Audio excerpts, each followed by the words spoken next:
What's going on with the market in San Antonio? Is there a drastic change approaching? Stick around and we'll talk through what that's looking like. Hey y'all, my name is Brianna Moltz. I'm a local realtor here in San Antonio, Texas. And for any of y'all that are new and you have any real estate needs, my contact information is down below. So give me a call, shoot me an email, whatever is easiest. With that said, let's go ahead and get into it. So let's start off with what the median sales price was in August. Now, real quick, as a side step, remember the median sales price is the most common sales price that occurred.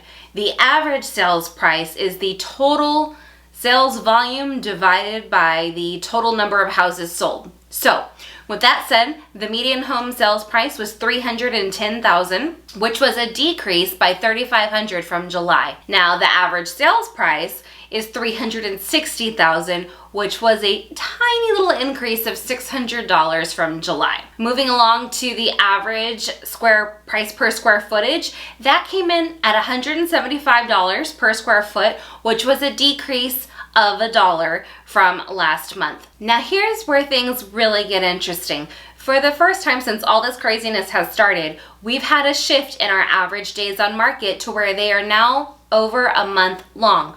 What I mean by that is for the month of August, our average days on market came in at 34 days, whereas in July, it was still at 31 days, which is still a month. So that being said, sellers, don't freak out. That doesn't mean your house isn't going to sell. It just means it's going to take a little longer to do that. So hang tight, have faith. But something that is also important for my sellers out there is the list to close ratio. Now, for those of you who don't know, a list to close ratio means that you list your house at X, but it closes for Y. So the list to close ratio for August came in at 99.3%, which was down a full 1% from July. So in July, it was still over 100%. As we know, during the craziness of the market for the last year and a half, almost 2 years, you'd list your house for, let's say, $300,000 and you'd have 40 offers competing, and before you know it, you sold your home for $350,000. That's not the case now. So now if you list your home at, let's say, $300,000, you're looking at coming in slightly under that. This might be good news for my buyers out there. You're no longer having to compete with 40 other bids. So let's talk about the number of houses sold. In August, 2,083 homes were sold, which was a decrease of 188 houses compared to that of July. However, pending sales, we came in at 2,100, which was a decrease of 37 houses. Not much change there, so pending sales are still holding steady. Now, regarding pending houses, sellers, this is important to keep in mind. The average number of showings to your house gets to pending status came in at 15.7 showings, which was an increase of 1.4 showings from July.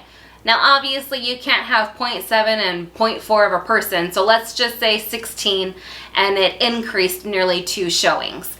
So again, keep that in mind when you're working with your agent and your house is going through showings. If you've had 1 or 2, clearly you need more traffic before you're going to get that house into pending status. Now, the number of new listings that were opened up in August came in at 3,095, which was a decrease of 361 units from July, which means fewer houses became available on the market.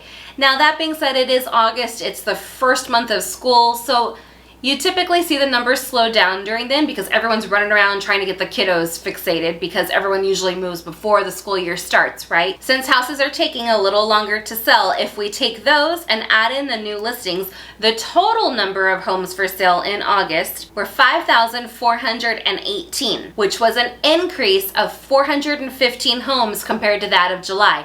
Now again, this is where I'm talking to my buyers. This is great news for y'all because that means that there is more inventory out there, more selection.